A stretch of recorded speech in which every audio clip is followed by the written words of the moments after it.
எதிர்பார்க்கிற ஒரு ஆசீர்வாதம் உங்களை தேடி வரப்போகிறது. நீங்க பெரிய காரியத்தை செய்வீங்க. உங்களை கொண்டு மற்றவர்களுக்கு ஆண்டவர் பெரிய காரியம் செய்து ஆசீர்வதிப்பார்.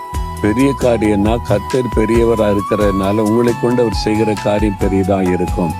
மேன்மேலும் நீங்கள் பலப்படுவீங்க. இப்ப இருப்பதை விட உயர்த்தப்படுவீங்க, ஆசீர்வதிக்கப்படுவீங்க. ஆண்டவர் இந்த 3 விதமான ஆசீர்வாதங்களை வாக்கு பண்ணி இருக்கிறார், அதை நிறைவேற்றுவார். விசுவாசிக்கிறீங்களா? நீங்க ஆசீர்வதிக்கப்படுவீங்க.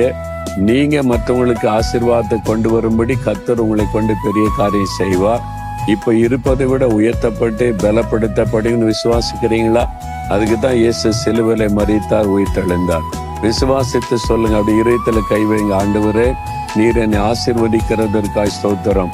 என்னை கொண்டு பெரிய காரியத்தை செய்ய போகிறதற்காய் ஸ்தோத்திரம். மேலும் மேலும் என்னை ஆசீர்வதித்து பலப்படுத்துகிறதற்காய் ஸ்தோத்திரம். ஸ்தோத்திரம். இயேசுவின் நாமத்தில் ஆமேன்.